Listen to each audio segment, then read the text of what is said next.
በስመ አብ ወወልድ ወመንፈስ ቅዱስ አሐዱ አምላክ አሜን። ሁሉም ትተን እኛ ከአንተ ጋር ተከትለሃል። እንግዲህ ምን እናገኛለን? ሐዋርያ ቅዱስ ጴጥሮስ ለጌታው ለመምህሩ ለኢየሱስ ክርስቶስ ያቀረበው ጥያቄ። እናንተማ ወንድሞች ሁሉን ትታችሁ ለተከተላችሁ 100 እጥፍ ታገኛላችሁ። በ12ቱ መምህርም ተቀምጣችሁ በመንግሥተ ሰማያት በር ከኔ ጋር ትፈርዳላችሁ። እናንተ ያስተማራችኋቸው ቃላችሁን የሰሙትን ሁሉ ባስተማራችኋቸው ትምህርት ወደ መንግሥተ ሰማያት ይገባሉ። ትምህርታችሁን ያልተቀበሉ ያልሰሟችሁ ደግሞ ወደ ውጭ ይጣላሉ። ይህ የጌታችን የኢየሱስ ክርስቶስ ቅዱስ ቃል ማቴዎስ 19 ምዕራፍ ላይ የተመዘገበ ኃይለ ቃል ነው። ከዋኖቻችን ሰዓት የለንም ብሎኛል መምህራችን። እንዲሁ ዝም ብዬ ሳልዘረዝር ቅዱስ ጊዮርጊስ ሙሉ በሙሉ ፈጣሪውን መስሏል። በምን ብትሉ በመጀመሪያ ሁሉን በመተው የዚህን ዓለም ጋብቻ የዚህን ዓለም ኑሮ በመተው ንጽሕናን ድንግልናን ገንዘብ በማድረግ ንጹሕ ድንግል በመሆን ክርስቶስን መስሏል። ሁለተኛ ሲመትን በመጥራት እንደዚሁም ዲያብሎስ በተሸነፈበት በመዋዕለ ጾሙ ጌታችን ያሸነፈበትን ሹመትን በመጥራት። ሦስተኛ መፍቀሬ ሰው በመሆን ከእሱ ጋር ያገለገሉት የነበሩትን ሰራተኞቹን በሙሉ ነፃ በማውጣት ያለውን ገንዘብ ሰጥቶ በነፃነት እንዲኖሩ ማድረግ። አራተኛ ጌታችን ሁሉንም በፍትሕት እኩል ይናገር፣ እኩል ያደርግ፣ ይገስጽ እንደነበረ ነገሥታቱን ሹመት የአባቱን ሹመት ሊሾም ፈልጎ ወርቅ ብር ይዞ ለነገሥታቱ ሊሰጣቸው አስራቱን መኩራቱን ሊገበርላቸው ሲሄድ ጣዖት አቁመው እግዚአብሔርን ክደው ሕዝቡን አሳስተው ለዲያብሎስ፣ ለጣዖት፣ ለዜውስ፣ ለአጵሎስ ሲሰግዱ አገኛቸው። በዚህን ጊዜ ሁሉን በመተው እውነተኛ ሃይማኖቱን የሚገልጽበት ጊዜው ስለደረሰ ይህን ነገር በነገሥታቱ ፊት እናንተ ልሾም ልሸለም ከእናንተ የአባቴን ሹመት ልወስድ መጥቼ ነበር። እናንተ ግን ክብራችሁ ስላገኘኋችሁ ሹመታችሁም ክብራችሁም ከዚያው ከጣዖታችሁ ጋር አብሮ ወደ ሲኦል ይጣላል፣ ይወድቃል፣ ጠፍታችሁ ትጠፋላችሁ ብሎ ደፍሮ መስክሯል። ምስክርነት ነው። ሰማዕት ማለት ይሄ ደፍሮ በነገሥታቱ ፊት ያለ እፍረት በድፍረት መሰከረ።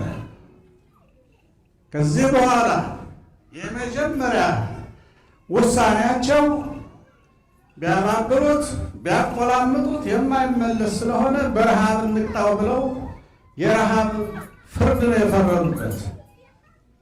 ምንም የሌላት ድሃ መበለት በከተማው ተፈልጋ ተስፋ ቤት ተስፋ ምሰሶ እቤቷ ምሰሶ ላይ እንዲታሰር ፈረዱበት። ወደዚያች መበለት ቤት ገባ። ሲገባ ምንም የለ፣ እርቦኛል፣ ደክሞኛል፣ ጠምቶኛል፣ አንዳች ነገር ካለሽ አቅምሽኝ አላት። ምንም የለኝም አለችው። ማንን ታመልኪ ነበር አላት። አጵሎስን፣ ዜውስን። እውነትም ንጹሕ ፈራጅ እግዚአብሔር ይገባሻል፣ የሚገባ ፍርድ ሰጥቶሻል አላት። ከዚያ ጊዮርጊስ በቤቷ ከታሰረበት ግንድ ላይ ጸለየ። ያ ግንድ ለመለመ። እንደ ታላቅ ዋርካ ቤቱን ሰንጥቆ ወጥቶ በከተማው ላይ የሚታይ ታላቅ ዛፍ ሆነ። ጸለየ። ህብስት ሰማያዊ፣ ጽዋ ሰማያዊ ወረደለት። ያን ተመገበ፣ በረታ፣ ተጽናና። ድሃይቱ መበለት ያን ሰማያዊ በረከት በላች፣ ጠጣች። ምን ብላ ተናገረች? የክርስቲያን አምላካቸው ሰው ሆኖ በቤቴ መጣለች። አምላኮሙ ለክርስቲያን። ጊዮርጊስ መለሰ፣ እኔ የክርስቲያን አምላክ አይደለሁም የክርስቶስ ባሪያ እንጂ አለ። ይህ ነገሥታቱ ከተማ ሊጎበኙ ሲወጡ ያ ዛፍ ምንድን ነው ሲሉ ጊዮርጊስ የታሰረበት ዛፍ እንዲህ ብሎ ለምልሞ በከተማው ታየ ተባለ። ከቤት ሲገባ በበረከት ተሞልቷል። መበለቲቱ በቤቷ ብዙ ነገር አለ፣ ችግር። የወለደችው ልጅ አላት፣ ደብቃ የምታኖረው፣ ጆሮ የማይሰማ፣ እግረ ሽባ፣ ዓይኑ የማያይ፣ አንደበቱ የማይናገር እጅግ አስቸጋሪ። በዛን ሰዓት እንደ ፈጣሪው በእጁ በመዳሰስ ጆሮውን እንዲሰማ አደረገው፣ እግሩን ረትቶ እንዲቆም አደረገው፣ ዓይኑን አበራለት፣ ፈወሰው። አፉን እንዳይናገር ግን ጊዜው አልደረሰም ይቆይ ብሎ ተወው። ፈጣሪውን እየመሰለው ነው። ተመልከቱ። መጡ፣ ወሰዱት። እንደገና አጽንተው አካሉን በሰይፍ ቆራርጠው ገደሉት።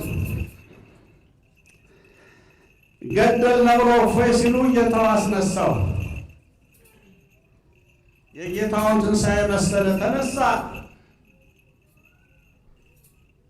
አያይዘው አሁን ለሁለተኛ ጊዜ ለፍርድ አቀረቡት።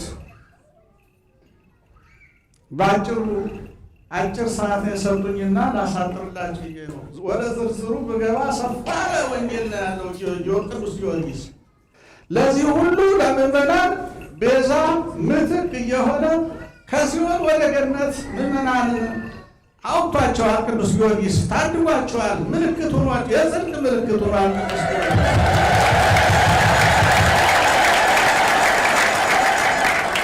ቤዛ ማለት ይሄ ነው። ዋኖቻችሁን ተመልከቱ ያለው ሐዋርያ ጳውሎስ ይሄ ነው። ዝም ብሎ አይደለም፣ እንደው ዝም ብሎ መንቀፍ አይደለም።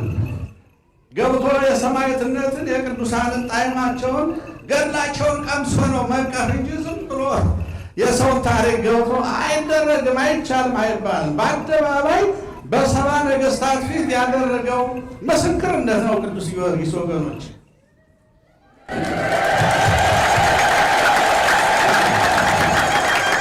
ቤዛነት እንዲህ ነው። ከዚያ ምን አደረጉት? ላሳጥርላችሁ። የብረት አልጋ ሰሩ፣ በዚያ ላይ እሳት አነደዱ፣ ብረቱ ጋለ፣ ከዚያ ላይ አጋደሙት። የብረት ቆብ በራሱ ላይ ደፉበት፣ እንደ ክርስቶስ አክሊል አቀዳጁት። ከእግሩ ላይ የብረት ጫማ አድርገው በምስማር እንደ ክርስቶስ ቸነከሩት። መቃናት እስኪያቅተው ድረስ ቸነከሩት በምስማር።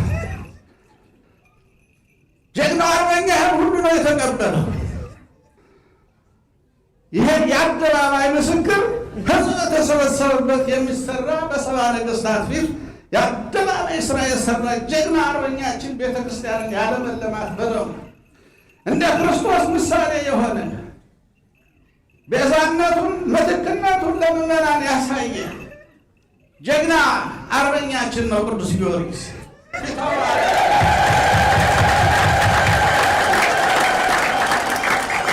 እንደዚያ ብሎ ከዚያ ብረት አልጋ ላይ አጋድመው የብረት ማረሻ ግለው ሰውነቱን እንዲያደረጉ ሲቀዱት በጉባ ሲተኩሱ ሲያቃጥሉት ነፍሱና ስጋው ተቀጣጠሉ፣ ተሰቃየ። ከስቃዩ ብዛት የተነሳ እንዲህ ብሎ ጮኸ ወደ ፈጣሪው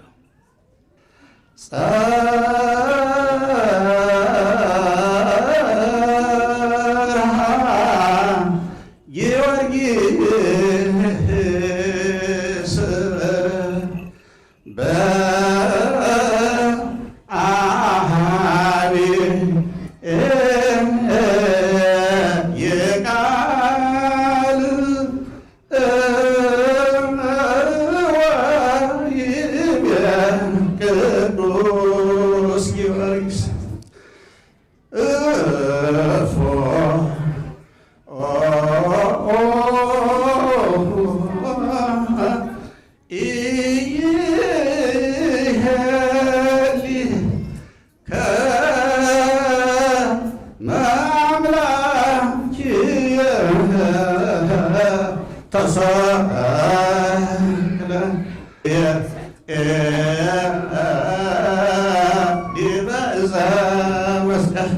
የድካም ዜማ ስለሆነ አይጥምም ብቻ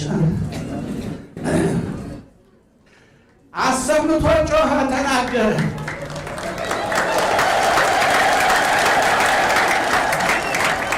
አሰምቶ ጮኸ፣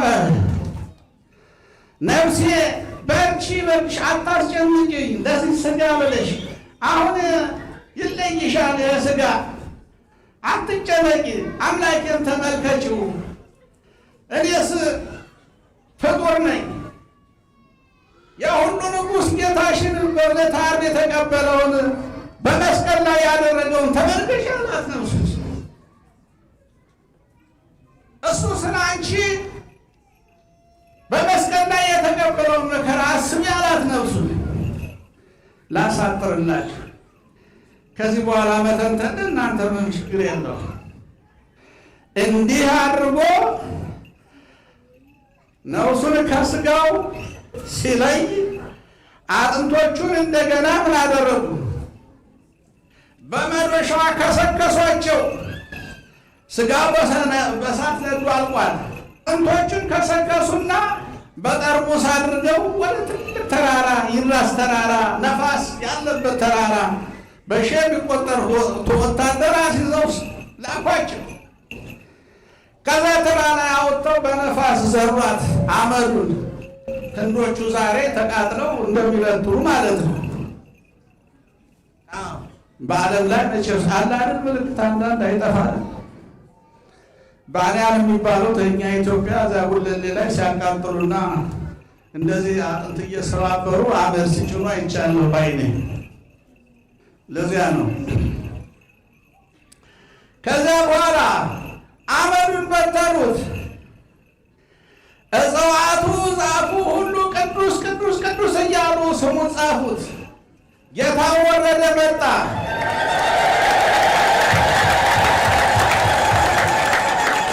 ጌታ ወረደ መጣ። ያችን ብናኛ ማዕካል ሰብስቦ እንደ ቀደመ ሀሌ 30 ጎልማሳ ዓመት ጎልማሳ አድርጎ ቅዱስ ጊዮርጊስን አስነሳ።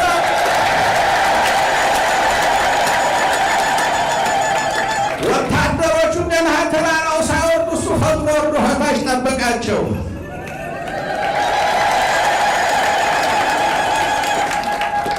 ሲወርዱ እሱ ቁሟል። ማነህ አንተ? እኔ ጊዮርጊስ ነኝ፣ ቅድም በነፋስ የዘራችሁ።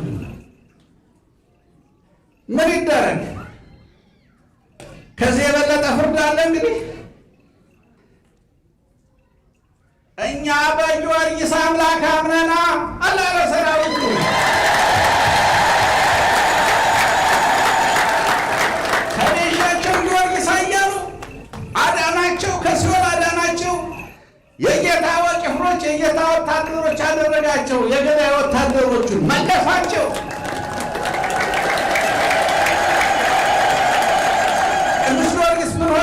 ሆነላቸው፣ ምልክት ሆነላቸው፣ የጽድቅ ምልክት ሆነላቸው።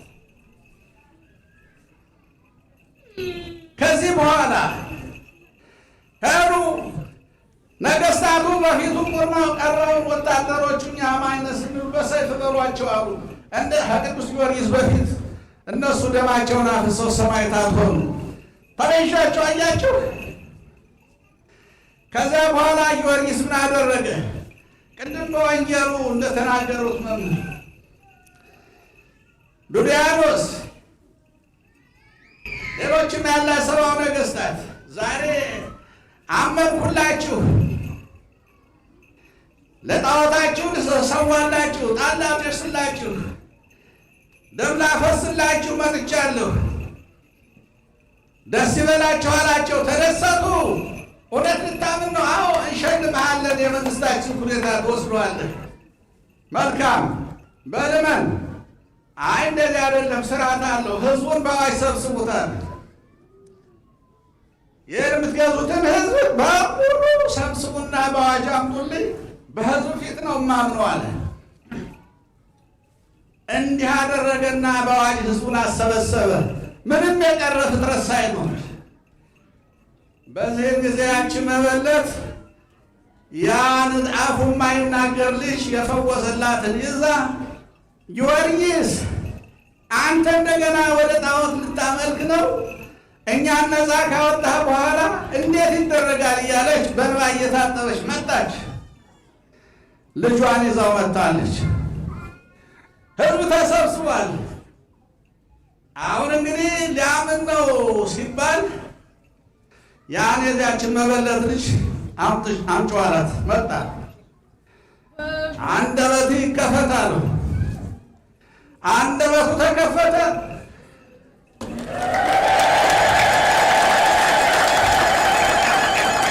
ሄድና ተደበቀበት ጣዖታቱን አጵሎስን እዚያውስን ጥራቸው፣ የእግዚአብሔር ባሪያ እግዚአብሔር ሎሌ ጊዮርጊስ ይጠራችኋል በላቸው ጣዖታቱን። ሄድና ያ ልጅ ሲጠራው እየተገለባበጠ መጣ። ያ ጣዖት መጥቶ ከፊቱ ቆመ። አንተም ወደ ሲኦል ትወርዳለህ፣ አለቆችም የአንተ አምላኪዎችም እንደዚሁ እንዳንተ ይጠፋሉ ብሎ መብል ረገጠና እንደዚያ ወደ ሲኦል አውርዶ ለቀቀው ጣዖታቱን። ሌላ ድንጋጤ ሽብር ሆነ ለነገሥታቱ። እንግዲህ ምን እንፍረድበት? በእሳት ብንለው፣ በመንኮራኩር ብንፈጨው፣ ብናነደው አልሞተም። ቅድም ስትዘምሩት የነበሩት ዮም ተጽፈ እምነገሥት ክላኔሁ በመጽሐፍ ለቅዱስ ጊዮርጊስ ተሰብስቦ ሰብአው ነገሥታት። እንግዲህ መጨረሻ ኃይላችን ጨርሰናል። ያው እነዚህ የክርስቲያን ሰዎች የሚሞቱት በሰይፍ ሲሆን ነው ነፍስ ከሥጋቸው የሚለይና ይህን ፍርድ ምስጣሩ ተሰብስበው ፈረዱበት። የሞት ደብዳቤውን ተቀብሎ ወታደሮቹ ይዘውት ሲወጡ ከበሩ ላይ ወንድሞች አንዲት ጊዜ ጠብቁኝ አላቸው። አንድ እግሩን ከቤተ መንግሥቱ አንድ እግሩን ከውጭ አደረገና ተንበርክኮ ወደ ምስራቅ ጌታዬ አለ፣ አሁን ስራ የምትሰራበት ሰዓት ነው። ያንተንም ጠላት የኔንም ጠላቶች ለኤልያስ ለባሪያህ እንዳደረግ እሳት አዝንመህ አቃጥልልኝ፣ ይቃጠሉ። ከእኔ በፊት እነሱ ጠፍተው ሙተው ማየት ይገባኛል አለው። ጌታው ደግሞ ደስ ብሎ ጸሎቱ ሆነና እሳት አዝንሞ ሰብአው ነገሥታት አነደደለት። በሞቱ እንደ ጌታችን ዲያብሎስን ጌታው በሞቱ ነበር የገደለውና ጊዮርጊስን በሞቱ ጣዖታት እንደመሰሰ ነገሥታቱን አቃጠለ። ክብር ለእግዚአብሔር። ከዚያ በኋላ ይህን ስራውን ከጨረሰ በኋላ ሄዱ። እንግዲህ እንደታዘዛችሁ ውሰዱና ሰይፉኝ አላቸው። ከሚሰየፍበት ቦታ ሄዶ አመቻችቶ አንገቱን አስተካክሎ ሰጣቸው። በሰይፍ ቆረጡት። ሶስት ነገር በአንገቱ ላይ ታየ። ደሙ ማይ ወሐሊብ እምነ ክሳዱ ፈንፈለ፣ ወተት፣ ውሃ፣ ደም በአንገቱ ተንኮልኩሎ ፈሰሰ። ጌታችን ከሞተ በኋላ በጦር ለንጊኖስ በወጋው ጊዜ ደምና ውሃ እንደፈሰሰ ጊዮርጊስ ደግሞ አንድ ጨምሮ ወተት ጨምሮ 3 ነገር አፈሰሰ። እንዲህ አድርጎ ለፈጣሪው ምልክት ሆነ። ያ ሁሉ ሕዝብ በጊዮርጊስ አምነናል ብሎ ክርስቲያን አደረገ ማለት ነው።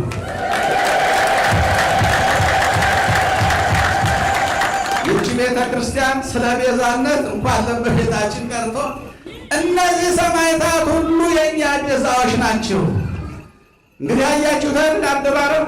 ከዚህ የበለጠ ሕይወትን ከመስጠት በእሳት ከመቃጠል በሰይፍ ከመቆራረጥ አመዱ እስከ መዘራት ከመድረስ ለሕዝብ ምልክት ሆኖ እውነተኛ መሪ እውነተኛ አባት ሆኖ ለክርስቶስ እንዲህ አድርጎ ያገለገለ 100 እጥፍ ይነሳው እንዴ? ከዚያም በላይ ይገባሃል አለው።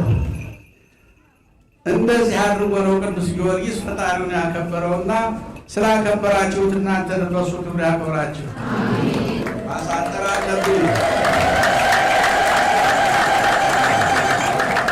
ትእዛዝ ክቡር ነው፣ መታዘዝ መልካም ነው። ጳጳስ ነኝ ብዬ እምቢ አልልም።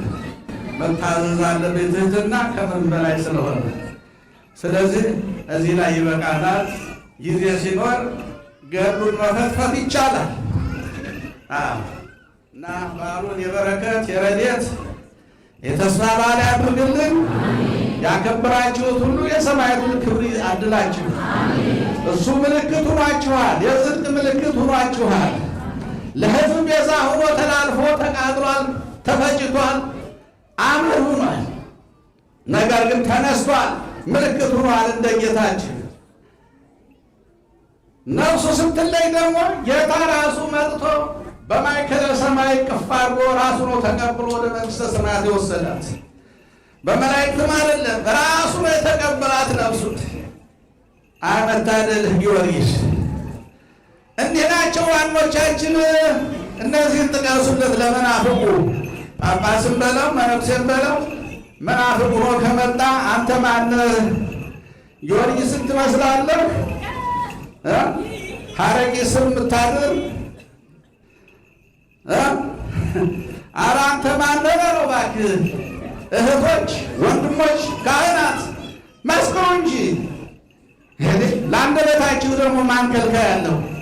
እሳት የለ ሰይፍ የለ። አሁን እኮ እንደዚያ መከራ የለም። ቤተ ክርስቲያንን ሁላችን እንጠብቃት ይገባል። እግዚአብሔር ይባርከን። በዓሉን የተስፋ የበረከት የረድኤት ያድርግልን። ከሰማይ ረድኤት በረከት ያሳትፈን። አባታችን ሆይ እንበል።